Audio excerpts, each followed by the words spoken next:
జై శ్రీరామ్, అందరికీ నమస్కారం. వెల్కమ్ టు న్యూస్ అఖండ. నేను మీ కస్తూరి శ్రీధర్.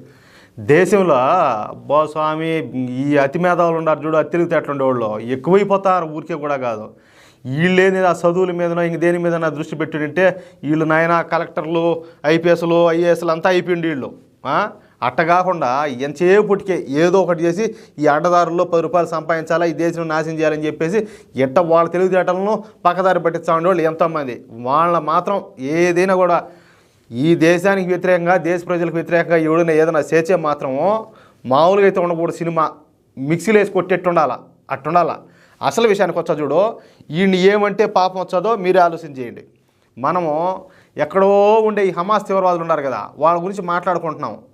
హమాస్ తీవ్రవాదులు గాజాలోనే ఆ భూమి కింద ఉండలా, ఆ భూమి కింద పెద్ద పెద్ద సొరంగాలు తవ్వుతున్నారని చెప్పి, ఈ సొరంగాలను కాంక్రీట్తో నిర్మించారని చెప్పేసి వాళ్ళు ఏదో పెద్ద ఘనకార్యం చేసినట్టు మనం చెప్పుకున్నాం. ఏది ఇటోళ్ళు ఇట్లా చేస్తారు వాళ్ళు అంటే తీవ్రవాదులు వీళ్ళంతాను హమాస్ తీవ్రవాదులని. కానీ మన దేశంలో ఈ విషయం బాగానండి. మన దేశం నుంచి ఏకంగా మరొక దేశానికి సొరంగాన్ని తవ్వినారన్న విషయాన్ని మనం చాలా ఆలస్యంగా అయితే మనం గుర్తించాం. చూసినారా, ఈ దేశంలోంచి పక్క దేశానికి సొరంగం. ఏమి తెలివితేటలు రా స్వామి నాయన, ఏమి తెలివితేటలు చూడు. అందుకు కారణం పశ్చిమ బెంగాల్లో పాలిస్తున్నటువంటి మమతా బెనర్జీ అనుకోండి, అది వేరే విషయము. ఇంకా అసలు విషయం లేకొచ్చా, వీడి పేరు వచ్చేసి సద్దాం సర్దార్. అర్థమవుతుంది కదా, సద్దాం సర్దార్. వీడొక బంగ్లాదేశ్కి సంబంధించిన వీడు. కానీ వీడు దర్జాగా పశ్చిమ బెంగాల్లో ఉంటా ఏది ఈ 9 నెట్టాడా, పశ్చిమ బెంగాల్లో ఉంటా దందాలు చేస్తా ఉన్నాడు ఏడా.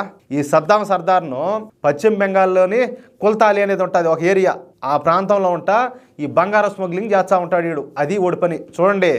బంగ్లాదేశ్ వాడు వచ్చేది పశ్చిమ బెంగాల్లో ఉండేది, ఏడొచ్చేసి బంగారం చేసేది, ఏది స్మగ్లింగ్, బంగారం స్మగ్లింగ్ చేసేది. ఇంక చూడండి ఎట్టున్నదో ఓడి పని అది. ఏది ఈ బంగారు విగ్రహాలు దొంగిలిచ్చేది, వాటిని స్మగ్లింగ్ చేసేది, అది ఈడి పని. ఇంకా అయితే ఈడు పశ్చిమ బెంగాల్లో నివసించే ఈ కుల్తాలి అనే గ్రామం ఉంటుంది చూడు, ఆ గ్రామం వచ్చేసి ఆ ఊరు భారత్ బంగ్లాదేశ్ సరిహద్దులకు దగ్గరగా ఉంటుంది. ఇది సరిగ్గా అక్కడే ఈడు ఇల్లు కట్టుకున్నాడు. ఆడ కట్టుకొని బయట చూసేదానికి అది సాధారణంగా ఒక మధ్యతరగతి కుటుంబం మాదిరి ఉంటుందంట. అంటే సాధారణమైన మధ్యతరగతి వాళ్ళ ఇల్లు ఉంటుంది కదా, ఆ మాదిరి కనిపిస్తుందంట అది. కానీ లోపల అన్నీ కూడా రకరకాల ఈ ఆధునిక సౌకర్యాలతో దగదగలాడిపోతుందంట. ఎందుకంటే వీడు చేసేది పత్తి వ్యాపారం కాదు, బంగారం స్మగ్లింగ్ కదా. ఇంకా అది కథాడ. ఇక ఈ సద్దాం సర్దార్ ఏంటంటే వీడి ఇంట్లో ఆ బెడ్రూమ్ ఉంటుంది చూడు, బెడ్రూమ్ లోపల నుంచి ఏకంగా బంగ్లాదేశ్లోకి ఒక పెద్ద సొరంగాన్ని అయితే నిర్మించాడంట. చూడండి అవి తెలివితేటల. బెడ్రూమ్లోంచి బంగ్లాదేశ్కి దారి మన ఊడికిదే. ఇదేదో ఆషామాషిగా నిర్మించిన సొరంగం కాదు. దీని ఎత్తు 6 అడుగులు, అంటే నిలబడుకొని ఫ్రీగా వెళ్ళిపోవచ్చు. ఎడల్పు వచ్చేసి 5 అడుగులు. ఎట్టుంటుంది చూడు. ఈ సొరంగాన్ని అయితే ఇటుకలు కాంక్రీట్తో పకడ్బందీగా పెట్టారు. ఒరే స్వామి, ఆ లెక్కన ఎంతమందిని దోలుతారు రా నాయన మీరు, ఎంతమందిని యువతలో దోలే ప్లాన్ ఉన్నది మీకు. సొరంగానే పెట్టినారంటే. అయితే గోల్డ్ స్మగ్లింగ్ కేసులో ఈ సద్దాం సర్దార్ను ప్రశ్నించామని చెప్పేసి ఈ కుల్తాలి గ్రామానికి వచ్చినటువంటి పోలీసులను ఆ కుల్తాలి గ్రామ ప్రజలు ఏంటంటే ఊళ్ళోకి రానిలా. అయితే వాళ్ళు పోలీసుల మీదకి దాడికి తెగబడినారంట. ఎవరు?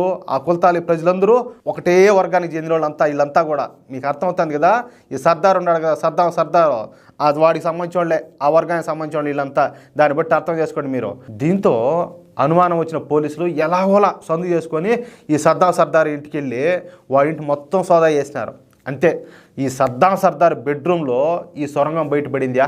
ఈ సొరంగాన్ని చూసి పోలీసులు కూడా ఆశ్చర్యపోయినారంట. అట్నే పక్కా ప్లాన్ ప్రకారం పకడ్బందీగా కట్టిన ఈ సొరంగాన్ని చూసి పోలీసులే షాక్ అయిపోయినారు. అయితే అప్పటికే అక్కడికి మీడియా చేరుకోవడంతో ఈ సొరంగం విషయం బయటపడిపోయింది. లేకపోతే ఈ మమతా బెనర్జీ ప్రభుత్వం ఈ విషయాన్ని కూడా దాచిపెడతానండి. ఈ పనికి మాల రాక్షేసి ఇది.